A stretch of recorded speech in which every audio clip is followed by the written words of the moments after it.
Qana, sayrap qo'ychi, sayrap. Ne ochko olding bu? Oy. Oy. Bo'ldi, sayrap qo'ychi. Bu ne? Nurbatov aka, buni qayerdan olib keldingiz? Jaqti bo'lsa-qa? Ayva qo'zg'o? Buni atayın sağa, anan bu görүүчүлөргө, досторuma deb alып kelbedim bu şunday sonun.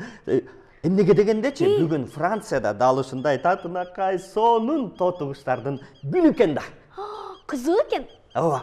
Дал ушул күнү Францияда укмушан сөкөт ыр-би уюштурулуп, дал ошол салтанаттын эң жеңүүчүсү табылып, дал ошол жеңүүчүгө тотугуштун күмүш статуэткасы ыйгарылып, ошол күндүн падышасы деп, дал ошол падышанын салтанат кечеси уюштурулуп, кечинде тамактар берилет экен да. Чынбы? Чын. Анан сиз билейт тотпойсузбу? Анан билегенде монт билейт бекен? Деп билейт бекен? Эми ошол сыяктуу билесе керек да. Эми, сиз да менен билесеңиз? Сого, анга. Мен жакшы билей албайм да. Негизичи Нурбатыр байке, мен дагы башында билип атканда окшпочу да. Анан дагы кичине билип атпам, акшашат кетет да. Үйрөнсө болобу? Анда аракет кылып көрөйүн да калай. Сого, анга. Бираз жакшы окшошпой аткандай болуп атат. Мена. Эми башка күндөр окшоп кетет. Сен эмне бүгүн жалаң эле би жөнүндө кеп кылып калгансың? Эми айтпаган турбайм. Достор, бүгүнчү өзүңдүн көлөкөң менен биле күнү экен да, элестеткиле. Эмнеге ушундай майрам болуп калды десеңер, байыркы адамдар ошо биздин көлөкөбүзгөчү аябай бир маани беришкен да.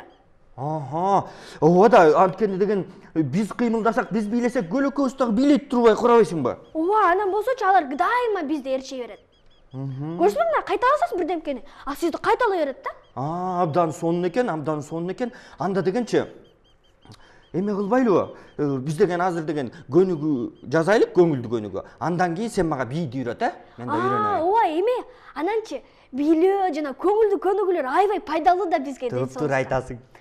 Анан эме биздин тотугушубуздун аты ким? Бул деген эме да Тотушка, Тотуля. Аты ким? Тотушка. Тотушка? Тотушка. Мени карап койчу. Тотушка. Билесиң? Ооба, биз менен чогуу билет да, укмуш билет да, азыр көрсөң азыр. Достор, силер да билебейсиңерби? Биз менен биле. Ой, кандай тат.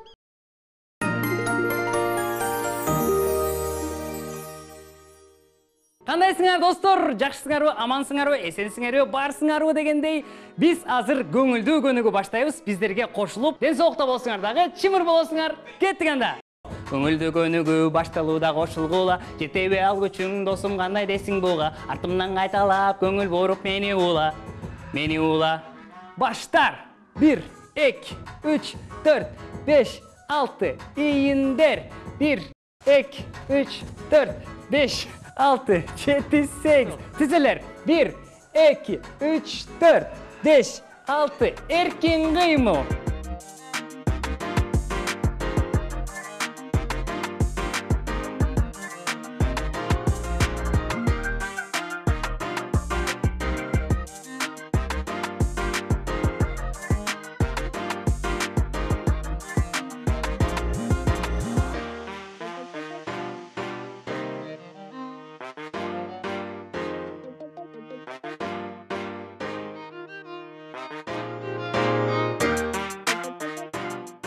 Жыргап калдыңар балдар. Кана анда эмесе кийинкини. Оюңдан алып сал жаман адат жоруктарды, күн сайын ашыгып, оорулар да жолукпады. Денем чымыр болуп, күч кубатка толуп калдым. Баштар. 1, 2, 3, 4, 5, 6. Ийиндер. 1, 2, 3, 4, 5, 6, 7. Отурдук. 1, 2, 3, 4, 5, 6, 7. Тизелер. 1, 2, 3, 4, 5, 6, 7, 8. Жана биздин эң сүйүктүү кыймылыбыз жер тешмей.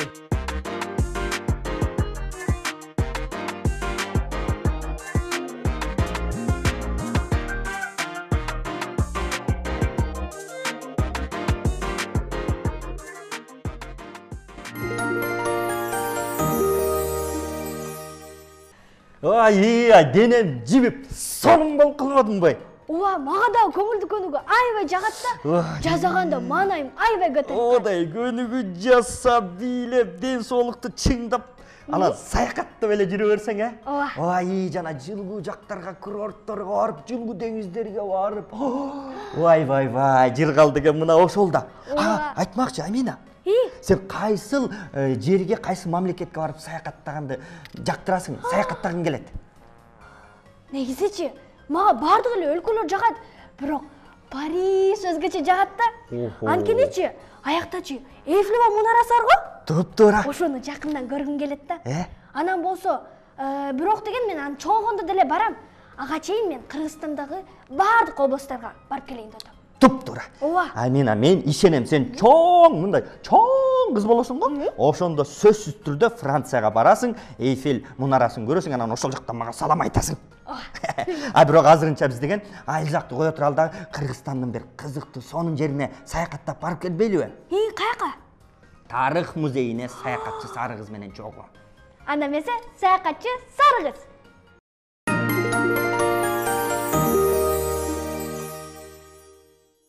Салам достор, бүгүн биз Улуттук тарых музейине болгон саякатыбызды улантабыз. Биз азыр 4-кабатта жайгашкан этнографиялык бөлүмгө келдик.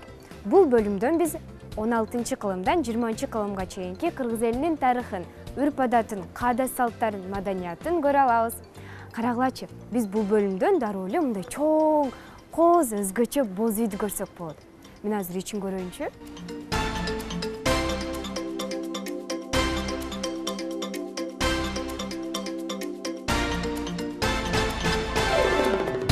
Билесиңерби достор, экинчи бөлүмдө дагы мындай медиа блок бар экен.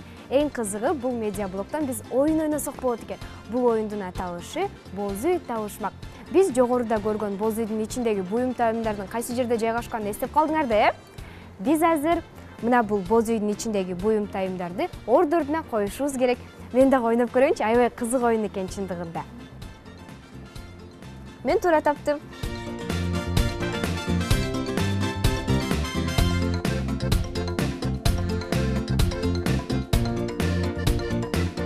Ал эми бул айнек кутучадан биз кыргыз элинин кийген ошол убактагы кийимдерди көрсөк болот.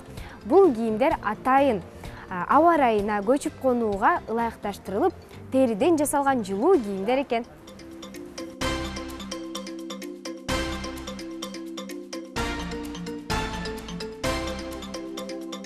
Достор, менин жанымдагы эки окшош аттын айырмачылыктары ат жабдыгында экен. Карагылачы. Бул аял кишиге арналган жүгөндө өзгөчө асыл таштар бар экен. Ал эми бул эркек кишиге арналган жүгөн, ошондой эле ат жабдыктары. Мен азыр силерге балага арналган ээр дагы бар экен. Аны дагы сөзсүз түрдө көрсөтөмүн.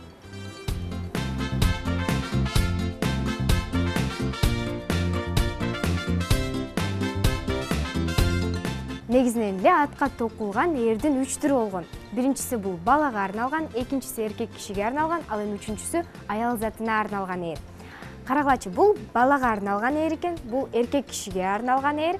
Ал эми аял затына арналган ээрдин өзгөчөлүгү көчүп конууда, бешикти өңөрүүгө ылайыкташтырылган экен. Мына бул жеринде карагылачы.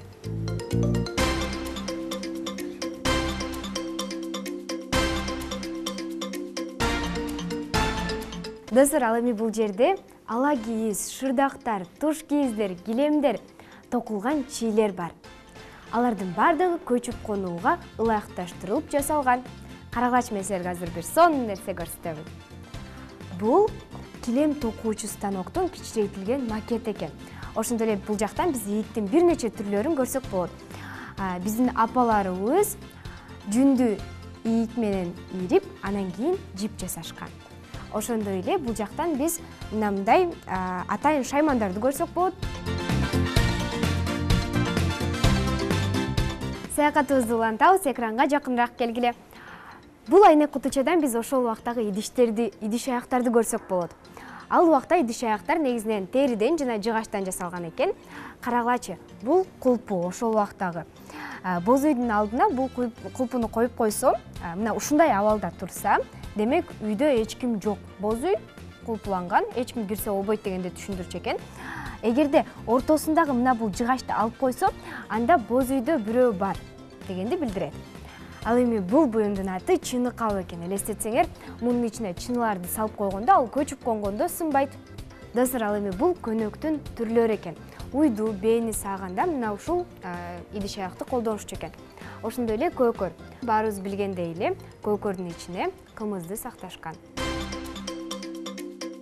Бул айнек кутучадан биз кыздардын оюнчугун куурчактарды көрсөк болот. Бул куурчактар жыгачтан жасалган, ал эми сыртына өтө кооз кыргыз элинин улуттук кийимдерин кездемеден түйүп коюптур. Ошондой эле биз элдик оюндардан тогуз коргоолду жана ошондой эле ордо оюнун көрсөк болот. Тогуз коргоол оюну ой жүгүртүүнү, логиканы өнүктүрөт.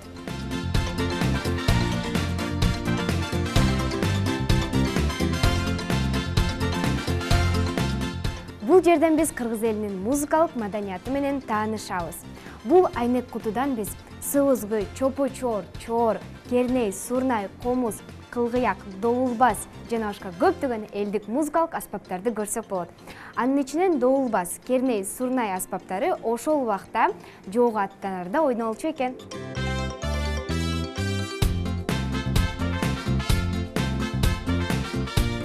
Достор, ушуну менен Улуттук тарых музейине болгон саякатыбыз соңуна келип жетти. Силерге жакты деген ойдомун. Көптөгөн пайдалуу маалыматтарды ала алдыңар деп ишенемин. Анда кийинки саякаттарыбыздан көрүшкөнчө кош кылам.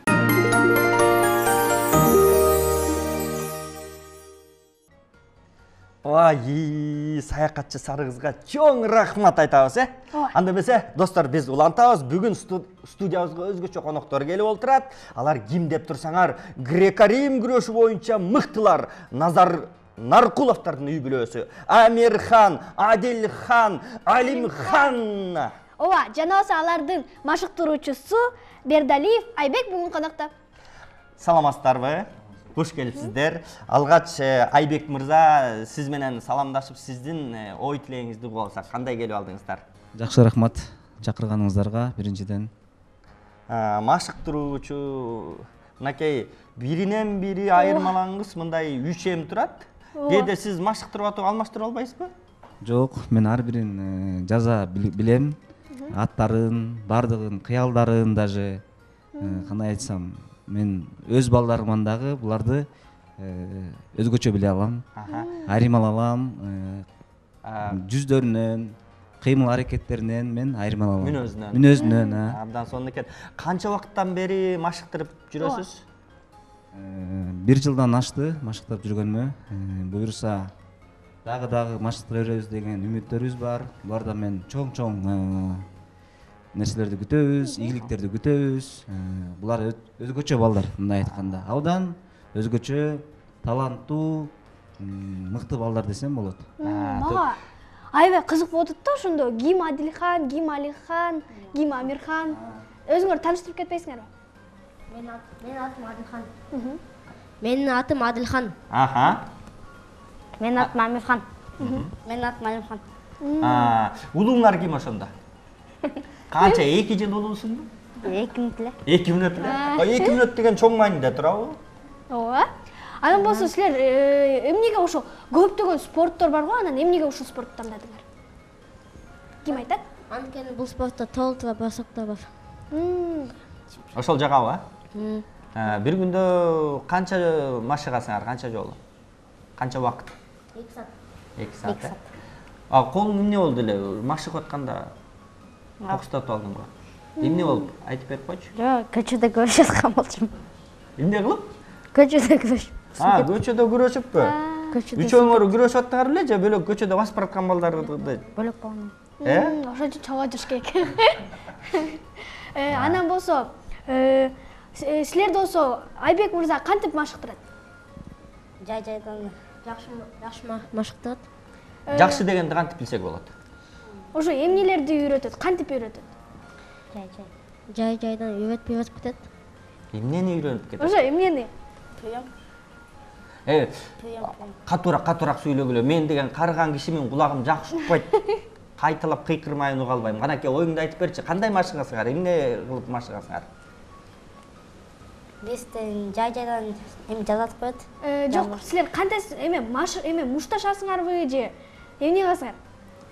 Анда устаттан сурап көрөлүчү. Сиздер машыгуу боюнча, спорттун түрү боюнча кенен кесир айтып берип Биз коесузбу? эми грек-рим түрү боюнча маштырабыз. Буларды мен жай дегени ар бир ыкмага, ар бир приемго, мындай орусча айтканда, ыкмага басым жасайбыз. Кандай абалда жүрүш керек, кандай абалда стойкада күрөшүш керек болсо, ошол ыкмаларды үйрөтөбүз биз. Ошонун негизинде булар күрөшүшөт, мындай айтканда. Өзүнүн каршылашы менен кандай ага каршылык кылыш керек, кандай аны ыкмага салып көтөрүп чабыш керек болсо, ошолорду биз үйрөтүп келебиз. 1 жылдан ашык убакыт кетти ушул нерсебизге. Кудай буйруса, дагы жакшы нерселерге жетебиз деген үмүт, тилегибиз бар. Агай мисалы силерди жанагы боюнча силерге кантип көндүрөт? Мисалы кээ бир учурда жалкоолугуңар кармашы мүмкүн, кээ бир учурда жасай албай калышыңар мүмкүн агай айткан ыкманы. Ошондо агай кантип силерди түшүндүрөт? Урушабы же кандай кылат? Урушканы жагабы силерге? Урушабы? Кээде урушуп коет. Урушканда мындай эмелер болбойбу? Ошо болду, мен ушул спорт менен машыкпайм деген ойлор болобу? Жок. Кээде урушканда кантип урушуп коет? Ким сурап бере алат? Чымшып коет. Чымчып? Катуу чымчыт болуш керек агай. Абдан сонун. Силер үчөөңөр тең ушул спортко эмне үчүн кызыгып келдиңер? Ата-энеңер айттыбы же өзүңөр чогуу ырыс алды ынтымактап чогуу жүрө бересиз дейсиңерби?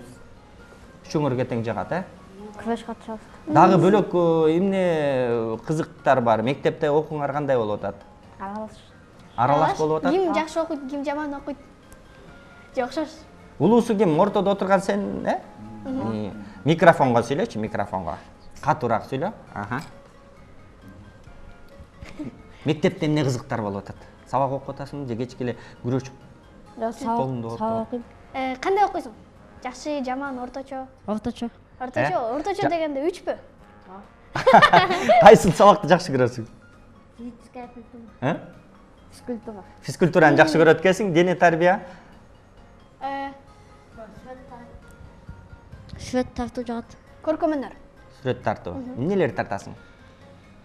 Пейзаждын баарын көрсөтөт, ошонун баарын тартабыз. Сагачы? Мага деле физа жагат. Дене тарбия. Үйдө үчөөңөрдөн кимиңер тентексиңер? Сени карап атышат, Иә. Сен тентегирексиңби? Эмне кылып тентек кыласың? Сен макул тентек экенсиң. Бири-бириңердин мүнөзүңөрдү бири-бириңер билесиңер да. Улуу байкеңер кандай? Байке дейсиңерби же кандай? Аке. Мындай эле айтат. Мындай эле. Бирок улуу экени билинип турат. Анан болсочу жана Адилхан, Адилхан сен анан ошо экөөнү алып айтып, сен экөөнү алмаштыра албайсыңбы? Мен алмаштырсам болуш керек. Макул эми силер го бири-бириңерди билесиңер, агайыңар билет экен, ата-энеңер билет, анан көчөдө баратканда алмаштыра алышпайбы? Достор салыштырып. Кызыктуу окуялардан айтып бергилечи. Ушул 3М деген бул өзгөчө. Баардык эле кишилердин баары 3М болбойт да. Эгиздер көбүрөөк болушу мүмкүн, 3Мдер аз. Кызыктуу окуялар абдан эле биз үчүн байма-бай болуп турат. Себеби биз күрөштөн, мындай айтканда мелдештерге барган убагыбызда көп кызыктуу окуялар болот. Мисалы, таразага түшкөн убакта бирөөсү түшөт, экинчиси да бирдек болуп кечигет да. Кечигип калган маалда бул түшпөдү беле жаңы эле десе, мен айтам, булар үчөө десем, баардыгы таң алып, 3Мби дешип абдан мындай кызыгышат. Ошого окшош эле күрөшүп аткан убагында дагы ушундай абал келип чыгат да. Бул жаңы эле күрөш бүтпөдү беле, кайра эле чыга береби деген болушуп, абдан мындай кызыктуу окуялар көп болот бизде. Булар үчөө тең мындай кандай десем, абдан таланттуу, келечеги кең. Ошо кыргыз спортуна мен ойлойм, салымын кошо турган инсандар болот деп билем да.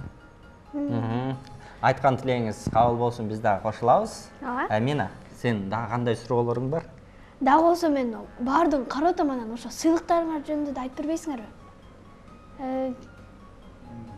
Сыйлыктар булар ушу 1,5 жылдын ичинде жакшы деген жетишкендиктерге жетиштик. Бишкек шаарынын Октябрь районунун жеңүүчүсү болду.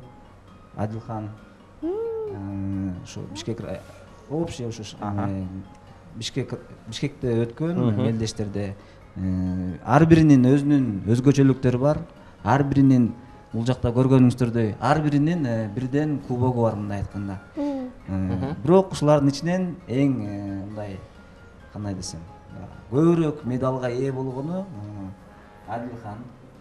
Улусу, Адилхан жок, улусу эмес. Мен жанымда отурган бей башы. Эми балдар келгиле, силер могул жак жөнүндө айтып бергилечи, кана өзүңөрдүн өзүңөрдөн угаалык. Үчөөңөрдүкү да бул жакта. Бул Кимдики? Göstersin. Бул Газпромдо ошо фестиваль борьбы деген болгон. Ошодо экөөсү 3-чү болушат. Бир веске түшөт. Булар дайыма бир весте күрөшүшөт да. Анан бири-бири менен күрөшкөнгө болбойт да, же күрөшүп калабы? Бири-бири менен күрөшкөн убактары да болгон. Булардын бири-бири менен күрөшүп, баягы биздин чоң спортто Жоламан менен Каныбек Жолчубеков бири-бирине баягы чыгышып, колдорун көтөрүшөт го бири-бири менен. Көргөн белеңиздер, ошол сыяктуу булар дагы улуусуна берип, кол көтөрүп, мындай жакшы жөрөлгө кылганбыз да. Абдан сонун экен. Биздин айтып атпайм, ар бир мелдешке барганыбызда ушундай жерлерде абдан кызыктуу мындай окуялар көп болот bizde. Жакшы экен, абдан сонун экен. Кана силер өзүңөр да айтып бергилечи, бул жөнүндө, ушул күндөр жөнүндө мындай эсте калды беле, бул качан алдыңар эле, кандай болду эле, кана кимиңер көбүрөөк сүйлөшүңөр. Макул, бул жак тентек экен, көбүрөөк сүйлөгөнүңөр кимиңсиңер? Келе кой анда, кел айтып бер. Кайсыл жакта эмне болгон? Ош ордуңдан эле, ордуңдан. Мынакей. Айта бер. Ээн эркин, кенен кесир сүйлөп бер. Эмне болду эле? Каяктан алдың элең? Bunu olsa Ленинский. Отуруп ал, айта бер. Ленинский'de algam. 3 bala утупту. Oş birinci oyunga girişkanda. Оңой эле болдубу же канчалык татаал болду? Кыйын эле болду. Кыйын эле болду? Эмнеси кыйын болду? Жыгылып баратып жыгып кеттиңби, кандай? Жок. 1 менен 2'de кыйын болду. Ошо кыйын болгондо кандайча кыйын болду, айтчы. Түрткөнү катуу экен. Түрткөнү катуу экен? Анан кантип жеңип алдың? Bir bal менен жеңип кеттим, 3'e 2. Ошондо бул спорттун пайдасы кандай? Бул спорттун пайдасы эми спорттун бардык түрлөрү негизи пайдалуу деп биз эсептейбиз. Анткени спорт менен машыккан ар бир инсан ден соолуктуу болот, чымыр болот, зирек болот, көрөгөч болот. Мындай айтканда мен бардык жарандарды мен спорт менен машыгууга, спорттун ар бир түрү менен машыгууга чакырмакмын. Себеби спорт биздин ден соолуктун булагы, спорт достуктун, тынчтыктын жарлыгы дегендей. Бул спорт менен баарын машыкканга чакырам. Пайдасы абдан мен көп деп эсептеймин. Тилеңиздерге жетиңиздер. Канаке, бири-бириңерди бат-баттан сүрөттөп бергилечи. Мүнөзү кандай? Сен баштасаң да мисалы. Эмне деп айтып берет элең? Бир тууган мүнөзү кандай? Мисалы Амирханды кантип эме сүрөттөйсүң? Бөлөк бирөөнү айтып берсең, Амирхан деген ушундай. Амирхан biraz agresiflik. Катуураак айт. Agresiflik biraz. Агрессивныйраак, Дагы? Gösterin aynen. Сен айта кой. Биякты кандай сүрөттөйсүң? Тентек. Тентек. Анан?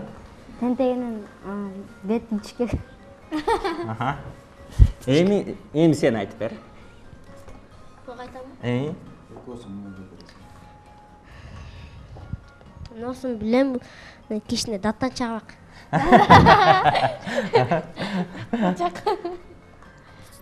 Эме? Ансыны Кантайсың?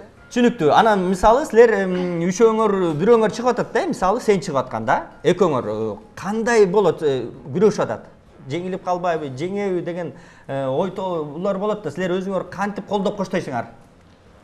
Колдойсуңарбы же отуруп бересиңер? Отурбай эле. шашпай күрөш дейбиз. Эмне деп? Шашпай күрөш. Эч эле дайым эле айта бересиңерби? Шашпай күрөш, шашпай күрөш, шашпай күрөш. Ар кандай болот да? Жабыш күрөш дейбиз. Жок, сезимдериңер кандай болот? Күрөшүп аткан кезде. Мисалы азыр бул жерин ортолбайбы деген сезимдер болобу? кыйкырасыңарбы ай жең ут деп азаматтар. Анда силерге ийгилик каалайбыз, агай сизге да ийгилик каалайбыз. Өтө сонун маек болду. Ойлогон ой максаттарыңарга жеткиле. Агайыбыздын айтканын уксак эле дагы көп ийгиликтерди жаратабызбы деп ойлойбуз. Амина. Сен бул ойчукту каяктан таап ала койдуң? Буну болсо мага болсо кереметтен сурабадым мен. Абдан сонун го булай. Бул Кереметтен сурадым. балдар силерге жактыбы бул? Мага да абдан жакты. Берчи мен дагы кичине ойноп алайын бир аз. Негизичи буну мен бөбөм эмирге беришим керек болчу да. Андан өзүмө жак кылып өзүмө албадым. Капкактан жасаса болот экен, Анда мен деген ким үйрөттү дейсиң муну? Керемет. Каяктан үйрөттү? Аны лайфхактан көрүп алса болот да. Сизге да жактыбы? Абдан жакты. Керемет үйрөтчү бизге. Ооба, ошол лайфхактан көрүп алып 5ти, 10ду, 20ны, 1000ди деле жазып алсаңыз болот негизи. Сонун болот анда. Анда болсо кеттик. Лайфхак.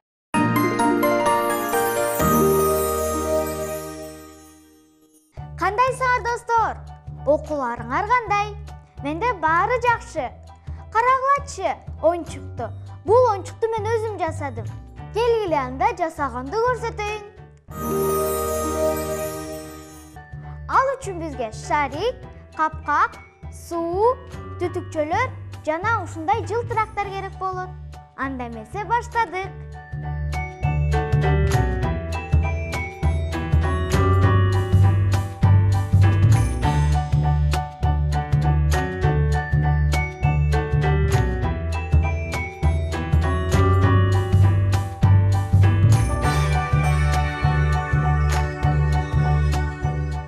Карагылачы достор, аябай коз болуп калды.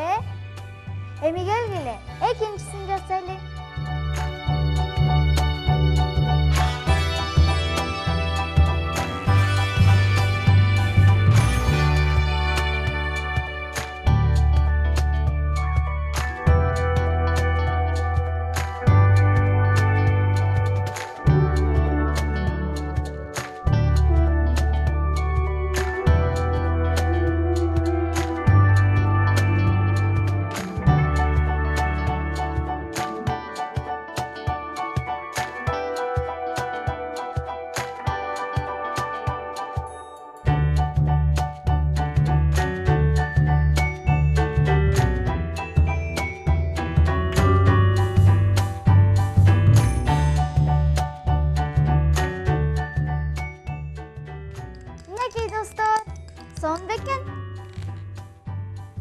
Бүгүнкү көрсөткөн оюнчуктарым силерге жактыбы? Кийинки көрсөтүүбүзгө чейин жакшы калгыла.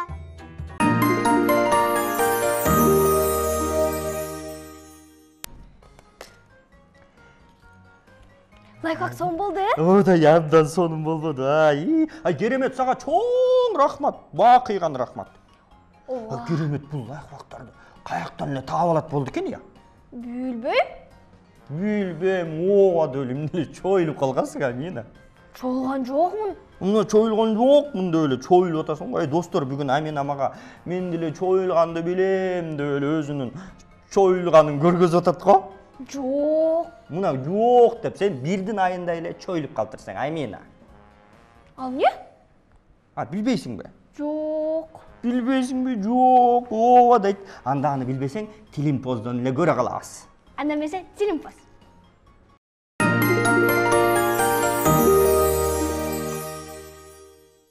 Салам достор, кандайсыңар? Маанайыңар жакшыбы? Инфера, бүгүн эмне жөнүндө сүйлөшөбүз? Мен сага бир фразеологизм айтам, а сен ошону чечмелеп көрчү. Макул, айтыр. Мен баарына даярмын. Бирдин айында чоюлуу деген сөз айкашын маанисин айтып көрчү. Өзгөчө фразеологизм экен. Бирдин айында деген дагы фразеологизм болобу? А сен азыр ойлонуп тур. А мен достордон сурап көрөм. Бирдин айында чоюлуу. Февралде кыргызча бирдин айы деп айтабыз. Бул бир адам чоюлуп эчтеке кылбаганын билдирет болуш керек. Кечке чоюлуп жүргөн адамды. Эме бирдем сени калтыруу бакты эме узартуу. Мисалы мектепке барыш керексиң, а сен узартып атасың, дагы уктап турайынчы деп убакытты узартып жатасың. мисалы сага бир нерсе кылыш керек. Аны сен кечке эле эртең деп туруп бирдин айындай чоюласың. Бул айлардын кыргызча аталышы го? Билбейт экенмин мындай сөз. Мен мисалы жумушум бар болчу. Ошону ошону чойдурам. Эртеңки жолусу бир күнү, жолусу бир жумадан кийин кылайынчы деген ушинтип түшүнөм. Бирдин айындай чоюлуу пейил күткөн, каадаланган, ыңгыранган адамга карата айтылган сөз. Ай, досторубуз да таба алган жок. Макпал, сен ойлондунбу? Жок, өзүң эле айтып берчи, мен таба албайтам. Бирдин айында чоюлуу деген фразологизмдин мааниси пейил күткөн, ыңгырануу деген маанини билдирет. Анда мен сүйлөм түзүп көрөйүн, Макул. Кандай сүйлөм түзсөм болот? Эфирден сырткары айтсаң болот. Азыр болсо досторубуз менен коштошолу. Мен ойлонгучу эле сен эфирди жыйынтыктап салдың го. Мейли эми. Жакшы калгыла.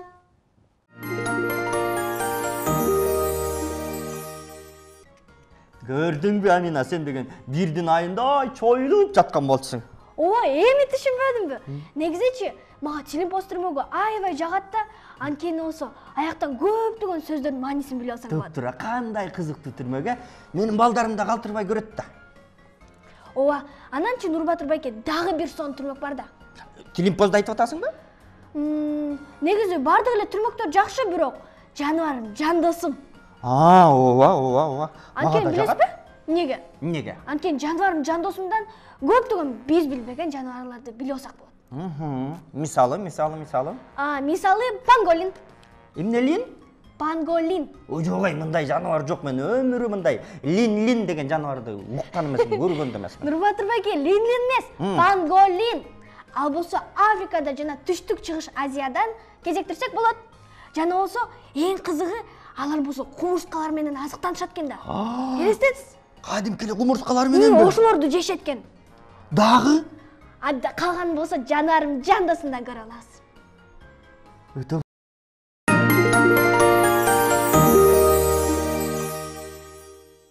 Салам достор, кандайсыңар? Достор, силер панголин деген жаныбар жөнүндө уктуңар беле? Мен дагы билбейт экенмин. Кеттик анда достор, бул жаныбар жөнүндө чогуу билип алалы.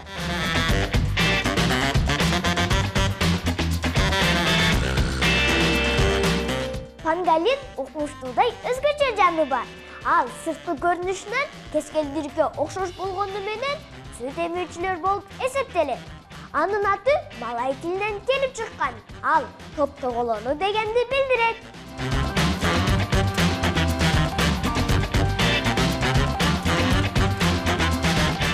Панголинди Африкада жана ошондой эле Түштүк Чыгыш Азиядан кезиктирүүгө болот. Окумуштуулардын айтымында дүйнө жүзү боюнча алардын 8 гана түрү калган.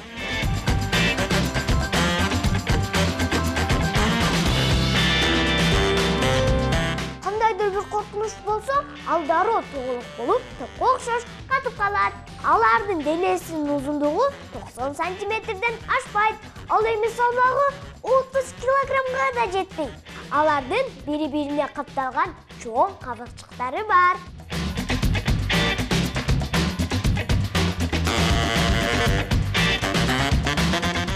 Алардын тилинин узундугу 40 сантиметрге чейин жетет экен.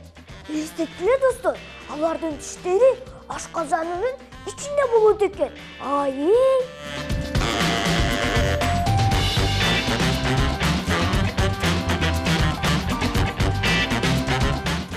Бул жаныбар тамакты тандап жейт, жана алар кумурскалар менен гана азыктанат.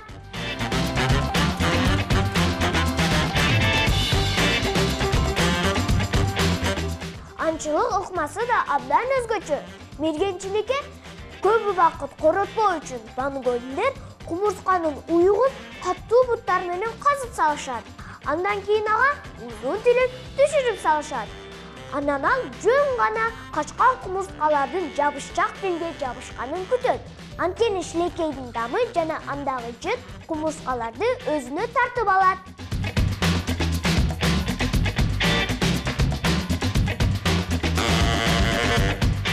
Бул жаныбар күндүз уктаганды жакшы көрүшөт. Ошондуктан алар түнкүсүн гана аңчылыкка чыгышат.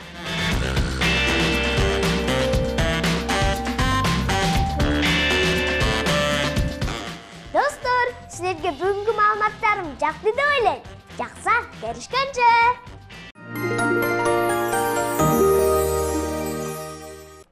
Ой, чынында эле өзгөчө кызыктуу жаныбар экен, а? Ооба, мага да аябай жакты да. Анан дагычы эң кызыгы, элестетсеңиз, алардын тиштеричи панголиндердин.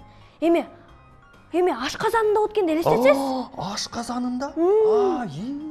Достор, көрсөчү жаратылышта биз көрбөгөн жаныбарларды көрсөк болот экен да. Абдан кызык, бирок бизде дагы талган такой кызыктуу эмне болуп кетти? Нурбатыр байке, эмки деле кылалычы. Ал эми достор, бүгүн бизде өтө кызыктуу коноктор келип отурат. Ким дебейсиңерби? Актер, мыкты ата, баарыбыз жакшы көргөн, үнүн тааныган Султан Сулеймандын үнүн коштогон Жолдошбек Жан-Жигит уулу өзүнүн данеги Раяна менен келип отурат. Саламатсыздарбы? Саламатсыздарбы? Кандайсыздар? Абдан жакшы. Эми биздин студия жаап жатабы? Аябай жакты. Раяна, кандайсың? Жакшы. Окуулар жакшыбы? Ооба. Канчанчы класста окуп атасың? 3-чү. Кайсыл мектепте окуйсуң? 68. Кандай окуйсуң? Жакшы. Жакшы болгондо 4кө? 5-4. Жакшы көргөн сабагың? Дене тарбия. Жаман көргөнчү? Же жокпу?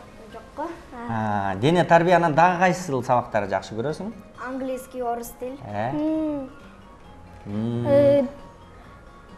Мектепте эмне кызыктар болот? Досторуң барбы? Бар.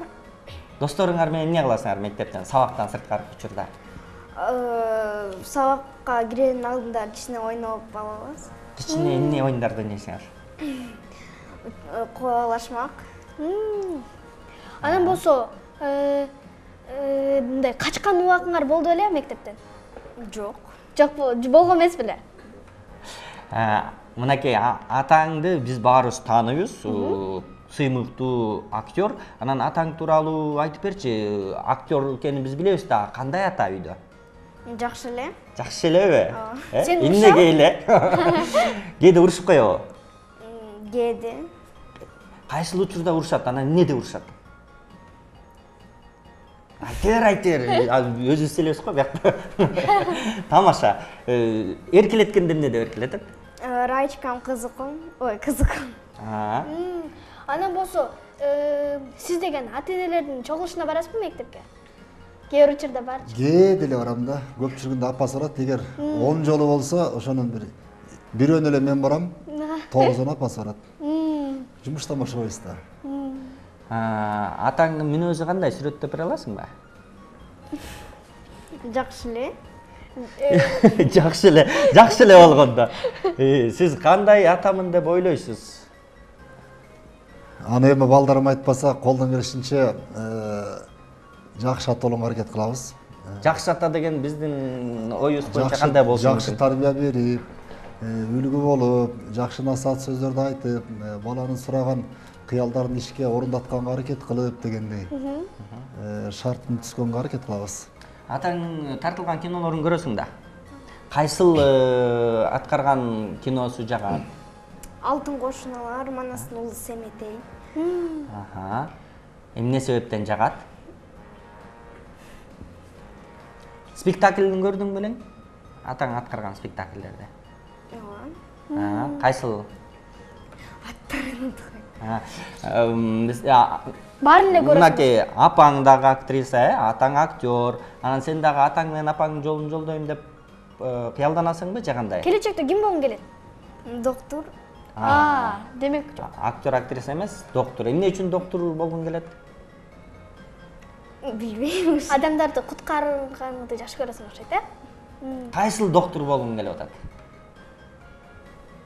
Тиш доктор. Тиш доктор, Эми атасы кызыңыздын эң жакшы көргөн тамагын билесизби?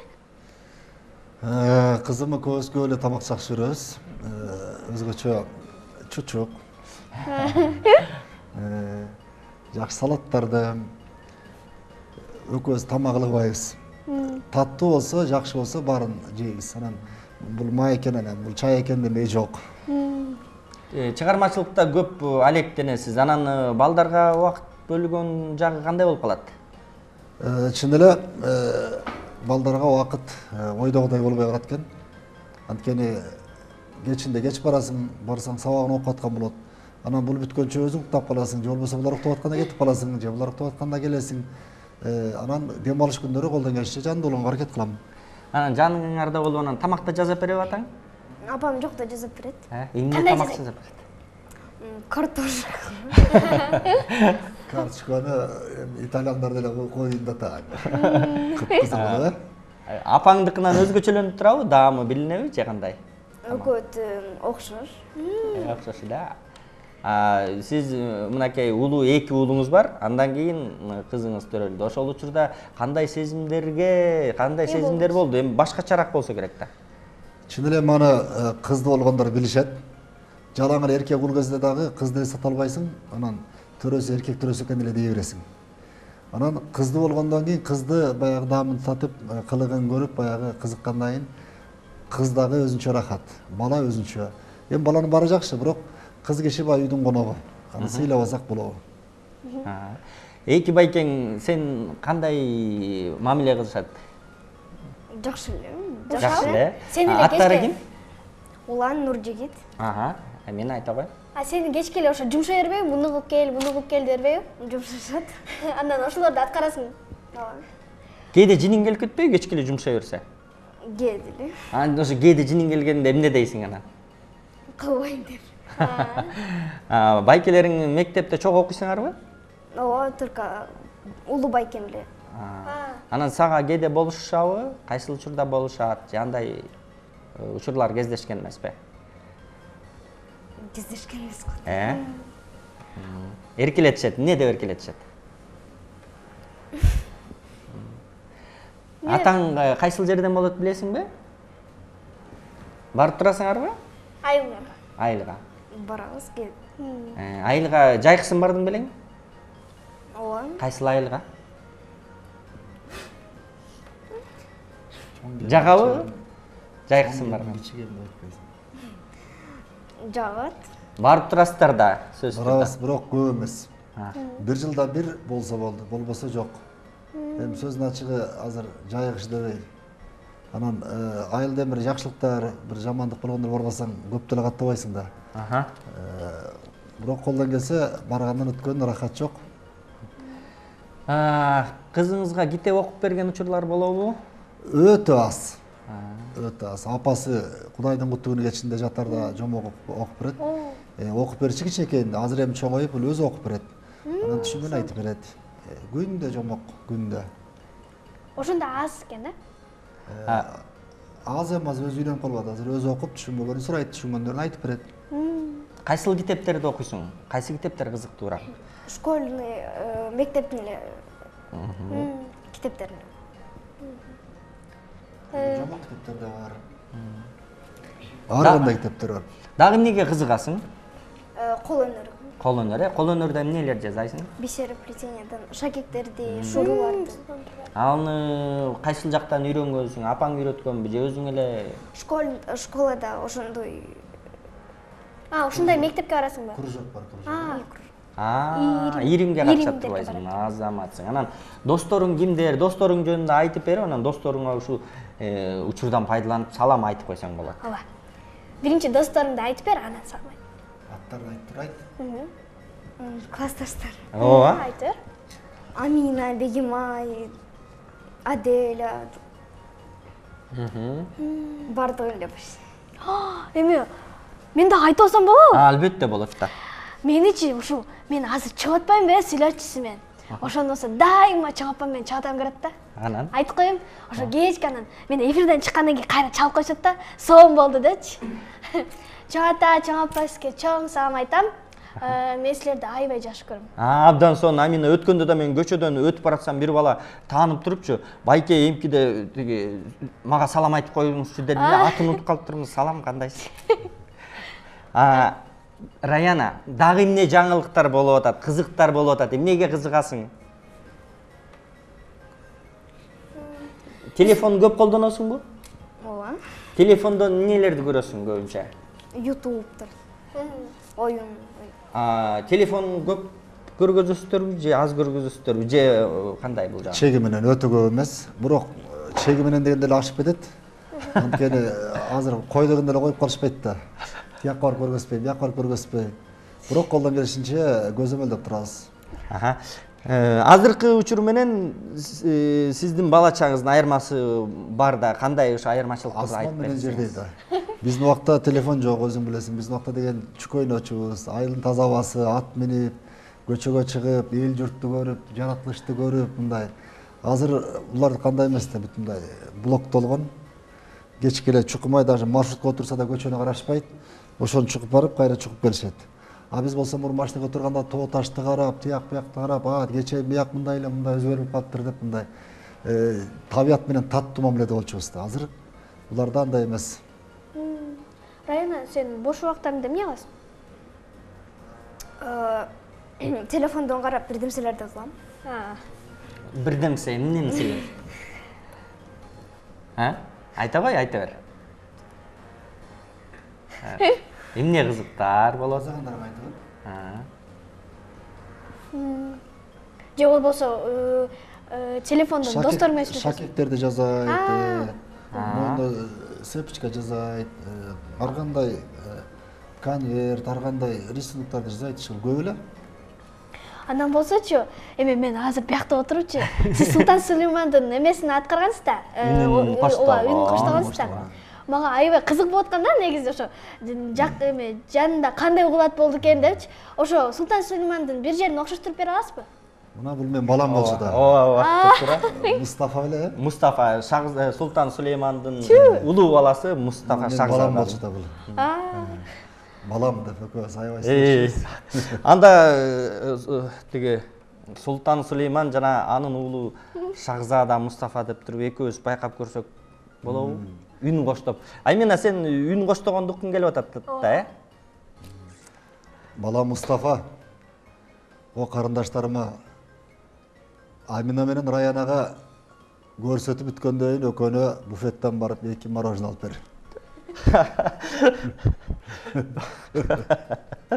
Өкүмдарым, сиздин айтканыңыз биз үчүн мыйзам. Сөзсүз турда бал муздак алып берейин. Жасында да кой.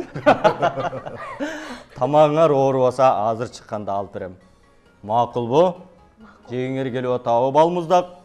Ооба. Сөзүңүздөн кармадым да. Окшоштубу? Ооба, Эстедиңби? Ооба, эстедим. Биздики ушул эле үн да. Анан элдер ойлойт да, балдар ойлойт, тияк барганда башкача сүйлөйт го деп.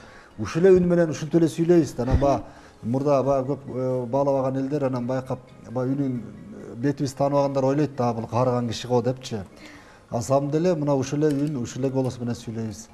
Балам Мустафа, Ибрагим, көзүмдүн нуру, Хюремим деп эле ушул эле голос менен сүйлөйбүз. Нурлан байке экөөбүз аябай көп окудук, көп иштештик. Корей кинолорунда, түрк кинолорунда, казак кинолорунда, орус кинолорунда алайын экөөбүз үн коштуп мультфильмдерде мудей койчу. Анан азыр үйдө уктап атып да мунун үнүн тааныйм да.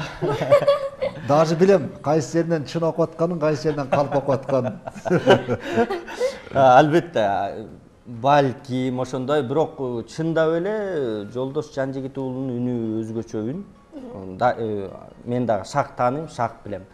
Сиздин мынакей кызыңыз болсо келечекте доктор болом дейт. Анан алма сабагынан алыс түшпөйт дегендей, берки уулдарыңыз балким актер болом деп чыгар. Же чыгармачылыкка ыктагандары барбы? Маны Кудай билет, бирок биз дагы аябай таң калабайбыз. Анткени өзүң билесиң, бул өтө түйшүктүү жол. Ошондуктан өздөрү каалаганын болушун каалайм. Бирок ушу экинчи баламда чымым бар да. Сүрөт тартып, сүрөттү тим эле фотоаппаратта айла тартат. Гитара, пианинолорду кружокко 1 айга барганда эле өздөштүрүп кеткен. Анан бат-бат эле алмаштырып берет да, кызыгы бат кетет. Барат тарс, анан эми азыр переходный возраст. Бирок убагы келгенде эми Кудай билет кандай гана болбойт. Бирок мен колдон келишинче өздөрү каалаганга барышын каалайм. Эми аны кийин биздин жолдо жолоп калса деле жок дебейбиз. Балким ага чейин заман өзгөрүлүп, оңолуп, чыгармачыл адамдардын жашоосу балким жакшырып кетер. Ошондой эле болсун. Раяна, кана сен жакын адамдарыңа, апаңа салам жолдочу. Кандай калат элек айтат элең? Мына жылмайып туруп, бул жакты карап туруп канакей. Ысык салам жолдоп койчу. Апа, байке, көрүп атканыңыздарга чоң рахмат. Анда эмесе сага да чоң рахмат. Аябагандай сонун кыз экенсиң.